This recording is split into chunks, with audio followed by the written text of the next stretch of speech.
less than 40 வயசுக்கு கீழே இருக்கிறவங்களுக்கு வந்து இந்த ஹார்ட் அட்டாக்ன்றது இருக்குது. ஒரு 17 years old male who presented to our emergency with heart அட்டாக்கோடு வந்தாங்க. இந்த டெத் நடக்கிறதுக்கு முக்கிய காரணம் என்ன? ஹார்ட் அட்டாக்கான பேசிக் சிம்டம்ஸ் என்னலாம் சார்? ஃபர்ஸ்ட் வந்து செஸ்ட். PTdigital நேயர்களுக்கு வணக்கம். ஹார்ட் அட்டாக் அப்படிங்கிற விஷயம் ரொம்ப காமன் ஆயிடுச்சு. பெரியவங்களுக்கு மட்டும் வந்துட்டு இருந்த விஷயம் இப்போ யங்ஸ்டர்ஸ் வரைக்கும் எல்லாருக்குமே வர ஆரம்பிச்சிருச்சு. ஸோ இதை பற்றின பல கேள்விகள் நமக்குள்ளே இருக்கும். இதை தாண்டின பயமுமே நமக்கு இருக்கும். ஸோ இதை பற்றி பேசுறதுக்காக தான் இன்னைக்கு நம்ம கூட கார்டியாலஜிஸ்ட் டாக்டர் அரவிந்த் இருக்காரு. அவர்கிட்ட நம்ம பேசலாம். Welcome sir. வணக்கம். ஹார்ட் அட்டாக் அப்படிங்கிறது வந்து முன்னாடி 60s 70s வந்துட்டு இருந்தது அந்த வயசில் இருக்கிறவங்களுக்கு. இப்போ வந்து 40 ஏஜில் இருக்கிறவங்களுக்கு இப்போ ரொம்ப சமீபமாக 30s வரைக்கும் வர ஆரம்பிச்சிச்சு. ஸோ இதுக்கான மெயின் ரீசன் நம்மளோட லைஃப் பேட்டர்ன் அப்படிங்கிறதுல சேஞ்சஸா இல்லை நம்மளோட லைஃப் ஸ்பேனுங்கிறது ரெடியூஸ் ஆகிட்டு இருக்கா? ஹார்ட் அட்டாக்கான காரணம் என்ன சார்? யங் ஹார்ட் அட்டாக்ன்றது வந்து என்னென்னு கேட்டிங்கன்னா, இப்போ of late what we are seeing in very high incidents. So அதில் வந்து பார்த்திங்கன்னா less than 40 வயசுக்கு கீழே இருக்கிறவங்களுக்கு வந்து இந்த ஹார்ட் அட்டாக்ன்றது இருக்குது. ரெண்டாவது வந்து இந்த ஏஜ் குரூப்பில் வந்து இந்த ஹார்ட் அட்டாக்கோட severity is also very high. ஒன்று. ரெண்டாவது இது வர்றதுக்கான காரணம்னு பார்த்தீங்கன்னா இட்ஸ் நம்மளோட life style is one of the major problem for this. இதில் வந்து பார்த்திங்கன்னா லைஃப் ஸ்டைல் அப்படின்னா என்னென்னா நம்மளோட தூங்குறது. So sleep is one of the major risk factors which I use to insist to all the patients also. The erratic way of sleeping. So they think that they work in the nights and they try to sleep in the morning times. So to a certain extent வந்து our body will get adjusted to this, but not continuous-ஆக இந்த மாதிரி வந்து இருக்கிறதுக்கான இது வந்து will affect each and every organ in the body, of which heart is one of the component what we are knowing in the outside things. In the same way நம்மளோட food habits of late வந்து பார்த்திங்கன்னா the way of eating has been completely changed. Erratic way of having food. So this is one of the second most important risk factor what we are seeing, and various regimens of diet. See over a period of time சில பேர் வந்து ரொம்ப obesity இந்த உடல் பருவு அதிகமாக இருக்கிறது ஒபிசிட்டின்னு சொல்லுவாங்க. இதை வந்து குறைக்கிறதுக்கு வந்து they try to follow various regimens of their own without any scientific evidence. இதுவும் வந்து ஒரு காரணமாக இருக்குது. இப்போ ரீசெண்டாக நாங்கள் வந்து ஒரு 17 years old male who presented to our emergency with heart அட்டாக்கோடு வந்தாங்க. 17 வயசு தான் அந்த தம்பிக்கு. அவர் வந்து ஒரு 100-110 கிலோ இருந்தாங்க. அவங்களோட பார்த்திங்கன்னா ஒரே ரிஸ்க் ஃபேக்டர் என்னென்னா ஒரு லாஸ்ட் ஒரு 14 days he has been having only liquid food. So அந்த மாதிரி இருக்கிறவங்களுக்கு வந்து இந்த ஆக்சிடேட்டிவ் ஸ்ட்ரெஸ்ன்னு சொல்லக்கூடியது உடம்புல வந்து அந்த ஆன்டி இன்ஃப்ளமேட்டரி இதெல்லாம் அந்த ஆக்சிடேட்டிவ் ஸ்ட்ரெஸ் அதிகமாகிறதுனால என்ன ஆகும்னா they tend to have coronary artery spasm. அது ஹார்ட் ரத்த குழாயின்றது கிடையாது, உடம்புல உறுப்பில் இருக்க எந்த ரத்த குழாய் வேணாலும் அந்த மாதிரி பாதிக்கப்படும். அது வந்து நம்மளுக்கு செஸ்ட் பெயினாக ப்ரெசென்ட் ஆகிறப்போ இசிஜி எடுத்தாலும் சரி எக்கோ எடுத்தாலும் சரி நமக்கு வந்து அந்த ரத்த குழாயில் வந்து ஒரு ஸ்பேசம் மாதிரி வந்துட்டு அப்புறம் வந்து அது தன்னைத்தானே ரிலீஸ் ஆகும். Then we took him for அந்த ஆஞ்சியோகிராம் சொல்லக்கூடிய ஒரு டெஸ்ட் எடுத்து பார்த்தோம். அதில் வந்து அந்த ஸ்பேசம் வந்து அதுக்குள்ளே ரிலீஸ் ஆயிடுச்சு. So we treated him for 2-3 days and we have keeping him under follow up. So இந்த மாதிரி வந்து நமக்கு வந்து யங் ஏஜில் வர்றவங்களுக்கு வந்து it causes more of a concern also. So இது வந்து ரெண்டாவது டயட். மூணாவது வந்து பார்த்திங்கன்னா நமக்கு வந்து what you can say lack of physical activity. So people consider that நம்மளுக்கு வந்து இப்போ இந்த ஏஜில் வந்து ஃபிசிக்கல் ஆக்டிவிட்டிலாம் தேவையில்லை அப்படின்றது. So physical activity is one of the most important factors for having any problems. It is not அதில் வந்து ஹார்ட் வந்து we are very much concerned. Any organ for that matter வந்து பார்த்திங்கன்னா நமக்கு வந்து will get affected without exercise. So this is the third point. So fourth வந்து என்னென்னு பார்த்தீங்கன்னா smoking we say it's one of the major risk factors. அது மாதிரி பார்க்குறப்போ இன்றைக்கி காலகட்டத்தில் யங்ஸ்டர்ஸ் வந்து நிறைய they try to do a two-wheeler ride long distances. But one part of the சிட்டிலேருந்து other part of the city travel பண்ணுறப்போ they try to inhale lot of this air pollution, smoke. That itself is like an added risk factor to the health. So all these put together only causes the increased incidence of this young heart attacks, which we were not seeing much during the time of COVID also.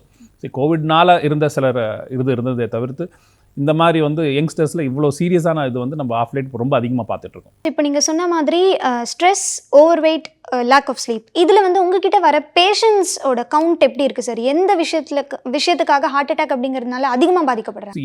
இன்னைக்கு காலகட்டத்தில் stress அப்படின்ற இல்லாத ஒரு மனுஷனே இருக்க மாட்டாங்க அப்படின்றது தான் என்னோட ஒரு இது. ஏன்னா வர்றவங்க எல்லாருமே வந்து they try to say that they have one or the other problem. let it be ஒரு பர்சனல் ப்ராப்ளமாக இருக்கலாம், let it be ஒரு அஃபிஷியல் ப்ராப்ளமாக இருக்கலாம், either in their friends, either in their relationships, somewhere or the other they get affected because of this stress for various reasons. So that's a mandatory thing. What it's up to us, நம்மளை எப்படி அதை நம்ம handle பண்ணுறன்றதை பொறுத்து தான் இது எல்லாமே நமக்கு வந்து ஹெல்ப்ஃபுல்லாக இருக்கும். ஒன்று. ரெண்டாவது வந்து பார்த்திங்கன்னா இப்போ obesity again that's one of the major risk factors. Lack of sleep and stress, these are the two common things what we find in our routine practice, high incidence. Sir இப்போ ஹார்ட் பர்ன் அப்படிங்கிறதுக்கும் ஹார்ட் அட்டாக்குங்கிறதுக்கும் நிறைய நேரத்தில் difference தெரியறது இல்லை, ஏன்னா ரெண்டும் ஒரே மாதிரியான ஒரு பெயின் காஸ் பண்ணுற ஃபீல் இருக்கிறதுனால. ஸோ எக்ஸாக்டாக ஹார்ட் பர்னுங்கிறது என்ன சார், ரெண்டுக்கும் மேஜர் டிஃப்ரென்ஸ் என்ன? அதாவது ஹார்ட் பர்ன்ன்றது வந்து இந்த GERDன்னு சொல்லுவாங்க, கேஸ்ட்ரிக் ஈசோஃபேஜியல் ரிஃப்ளக்ஸ் டிசீஸ்னுவாங்க. the enzymes are the acid that secretes in the stomach for the digestion. Over a period of time என்ன ஆகுனா நம்ம ஈசோஃபேகஸ் வரோட அந்த இது வழியாக வந்து உள்ளார நம்ம ஈசோஃபேகஸ்க்கு வர்றப்போ அதோட பேர்ன் தான் நமக்கு வந்து அந்த கேஸ்ட்ரைட்டிஸ்னு சொல்லக்கூடியது. ஏன்னா அந்த ஃப்ளாப் வந்து பிகம்ஸ் ஒரு மாதிரி ரிலாக்ஸ் ஆகிடும் over a period of time because of lack of physical activity, obesity, irregular diet habits, சாப்பிட்டுட்டு உடனே போய் படுக்கிறது, இந்த மாதிரியான விஷயங்கள்லாம் நம்ம ஒரு நிறைய ஃபாலோ பண்ணோம்னா automatically we try to get this gastritis. So அந்த ஒன்ஸ் அந்த கேஸ்ட்ரைட்டிஸ் வந்ததுக்கப்புறம் வந்து பார்த்திங்கன்னா as you clearly asked the between the burn and the chest pain, youngsters எல்லாமே வந்து பார்த்திங்கன்னா அந்த டெத் நடக்கிறதுக்கு முக்கிய காரணம் என்னென்னா லேட் ப்ரெசன்டேஷன்.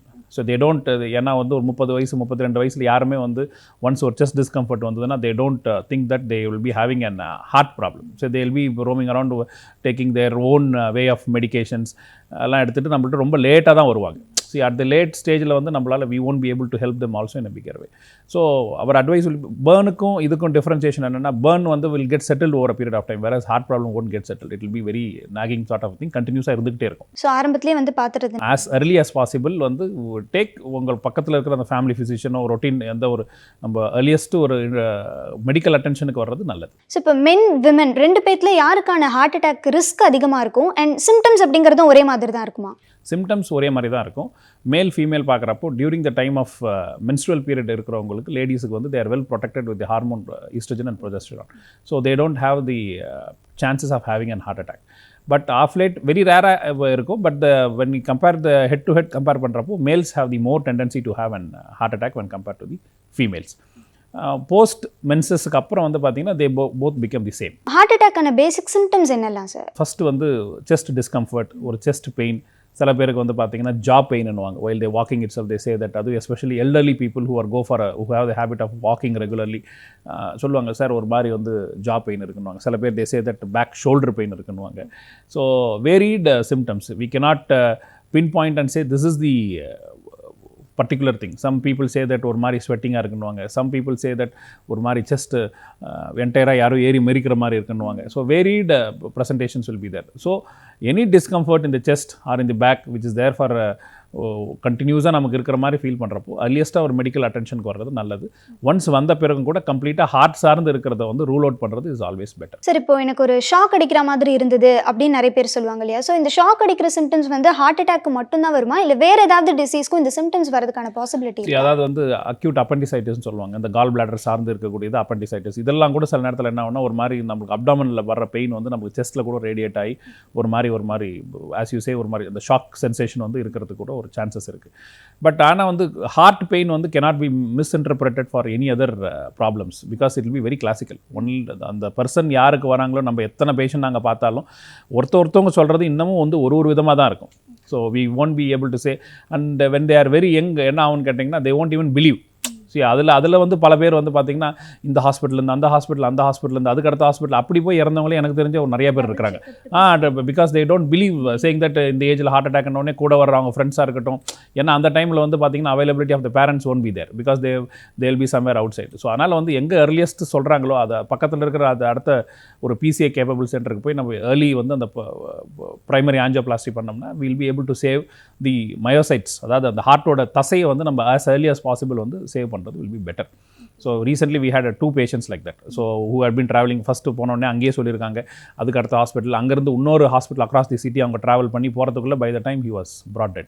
செஸ்ட் பெயின் வருது இல்லையா? இப்போ செஸ்ட் பெயின் வர பர்சன் என்ன பண்ணணும் உடனே அண்ட் கூட இருக்கிறவங்க என்னென்ன மாதிரியான விஷயங்கள் பண்ணணும்? ஃபர்ஸ்ட் எய்ட் மாதிரி ஏதாவது பண்ண முடியுமா? நானும் நிறைய வீடியோஸ் பார்க்குறேன். நிறைய பேர் try to ask the same question like what should be the first aid அப்படின்றது. First aid is should be always to reach the nearest medical centre which will be the best.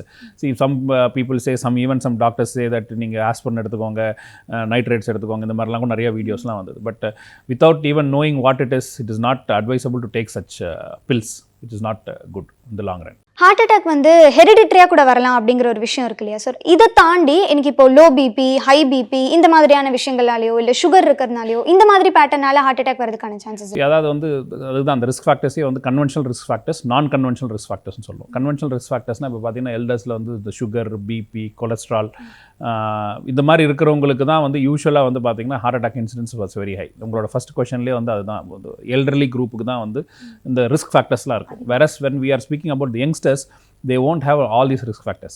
அவங்களுக்கு sugar இருக்கணும்னு அவசியம் இல்லை, அவங்களுக்கு வந்து BP இருக்கணும்னு அவசியம் இல்லை, கொலஸ்ட்ரால் கூட இருக்கணும்னு அவசியம் இல்லை. பட் ஆனால் வந்து அட்டாக் வர்றதுக்கான வாய்ப்புகள் அதிகம். ஃபர்ஸ்ட் அட்டாக் வந்ததுக்கப்புறமா என்னென்ன மாதிரியான ஆக்டிவிட்டீஸ் வந்து அவாய்ட் பண்ணணும்? லைக் இப்போ செக்ஷுவல் இன்டர்கோர்ஸாக இருக்கட்டும், டிரைவிங், ட்ராவல் இந்த மாதிரி ஏதாவது அவாய்ட் பண்ண வேண்டியது இருக்குமா? அந்த மாதிரி வந்து ஸ்பெசிஃபிக்கான அது ஒன்றும் கிடையாது. ஃபஸ்ட்டு அந்த few weeks based on the attack வந்து போனதுக்கப்புறம் நம்ம என்ன விதமான ட்ரீட்மெண்ட் கொடுக்குறன்றதை பேஸ் பண்ணி we doctors advise them to undergo do all the activities. Ultimately the treatment for this heart attack, let it be an angioplasty, primary angioplasty பண்ணி இந்த stent வைக்கிறதா இருக்கட்டும், இல்லை பைபாஸ் பண்ணுறதா இருக்கட்டும், இது ரெண்டுமே எதுக்கு பண்ணுறோன்னு கேட்டிங்கன்னா to maintain the quality of life.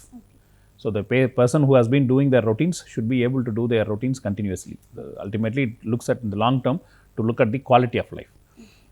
So அதனால் வந்து எல்லா ஆக்டிவிட்டீஸுமே பண்ணலாம். பேஸ்ட் ஆன் தேர் ஒரு இண்டிபெண்ட்டாக நம்ம வந்து ஒரு பேஷண்ட்டுக்கு ஒரு மாதிரி சொல்கிற மாதிரி இருக்கும். சில பேர் வந்து there assume their activities in 3 or 4 days itself. They become because அது ஒரு mild variety of heart attack இருக்கலாம், where they recover very fast. Some people என்னன்னா ரொம்ப ப்ரொலாங்டு டைம் எடுக்கும், ஈவன் மந்த்ஸ் டுகெதர் ஆகும். அவங்களுக்குலாம் வந்து அந்த அட்வைஸ் வந்து இண்டிவிஜுவலைஸ்டாக தான் சொல்ல முடியும். we won't be but over a period of time in the long run they will be able to do everything. Okay. Even we have patients who are doing marathon running also. சரி, இப்போ mild heart attack, இப்போ first time attack வருது அப்படின்னா ஒரு சில பேத்துக்கு அது mild அட்டாக்காக இருக்கும், ஒரு சில பேத்துக்கு செகண்ட் அட்டாக் டேஞ்சரஸாக இருக்குது அப்படிங்கிற மாதிரி சொல்லுவாங்க. நம்ம எப்படி டிஃப்ரென்ஷியேட் பண்ணுறோம் சார்? எந்த கேஸில் இது டேஞ்சரஸாக மாறுது அட்டாக்? ஸ்டெமின்னு சொல்லுவாங்க, எஸ்டி எலிவேஷன் எம்ஐன்னு சொல்லுவாங்க, நான் எஸ்டி எலிவேஷன் எம்ஐன்னு சொல்லுவாங்க. there are something called as red thrombus and white thrombus ன்னுவாங்க. அது various causes for causing this heart attack இருக்குது உள்ளார. அதில் வந்து பார்த்திங்கன்னா எல்லாமே வந்து ஹார்ட் அட்டாக் அப்படின்னாலே அது வந்து ஒரு ரிஸ்க் தான். அது let it be first. And when it comes for the second time it's more riskier. ரிஸ்க்ன்றது ஹார்ட்டை பொறுத்த வரைக்கும் there are n number of things சொல்லுவாங்க, but death is the only main thing what we are anticipating at.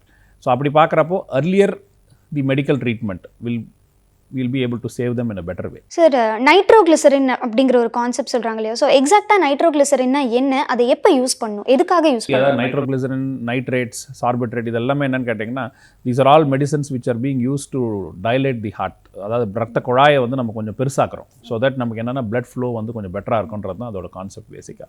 இது எல்லாமே வந்து again individualise. Some people even don't tolerate such medicines. So அதனால தான் வந்து நான் நீங்கள் அந்த கேள்வி கேட்டப்போ ஃபஸ்ட் எய்டை நம்ம என்ன பண்ணணும், பக்கத்தில் இருக்கிறவங்க என்ன பண்ணணும்னு சொன்னோன்னு நான் சொன்னது என்னென்னா, பக்கத்தில் இருக்கிற ஃபஸ்ட்டு நம்ம வந்து ஒரு மெடிக்கல் அட்டென்ஷனுக்கு போகிறது தான் வந்து வில் பி பெட்டர்.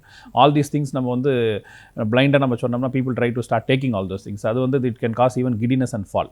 ஸோ நம்ம தெரியாத எடுத்தோம்னா சில பேருக்கு பிளட் ப்ரெஷர் கம்மியாக இருக்கும். அந்த மாதிரி இருக்கிறவங்க இந்த மாதிரி மாத்திரைலாம் எடுத்தால் மயக்கம் போட்டு கீழே விழுறதுக்கும் வாய்ப்புகள் இருக்குது. சார், இப்போ ஹார்ட் அட்டாக்கான மெடிகேஷன்ஸ் அப்படிங்கிறது எப்படி இருக்கும்? இந்த ப்ராசஸ் எவ்வளோ நாள் இந்த மெடிகேஷன்ஸ் எடுக்க வேண்டியது இருக்கும்? Majority of them has to be on medicines lifelong.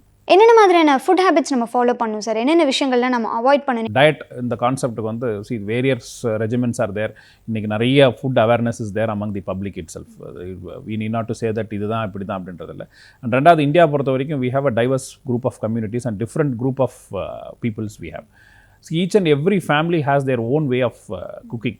So if you try to stick on to the same rather than introducing new things to that, அதாவது வந்து இட்ஸ் நாட் தட் நம்ம வந்து இப்போ ட்ரெடிஷ்னலாக பார்த்தீங்கன்னா ஒரு காலத்தில் கஞ்சி சாப்பிட்ருப்பாங்க, கூழ் சாப்பிட்ருப்பாங்க, அப்புறம் நம்ம இட்லி சாப்பிட்றோம், தோசை சாப்பிட்றோம். இது மாதிரி நம்ம வந்து whatever we have been eating, if you try to pass on to the next generation, that will be better. As simple as that, and with minimal modifications. See, same thing cannot be followed. With some minimal, this thing can be maintained. So, இதை தாண்டி ஏதாவது healthy டயட்னு இருக்கா sir? இந்த food எடுத்துக்கிட்டா ஹார்ட்க்கு நல்லதுங்கறாங்க. அந்த மாதிரி எதுவுமே கிடையாது madam. See, everything is like overall all the body needs everything.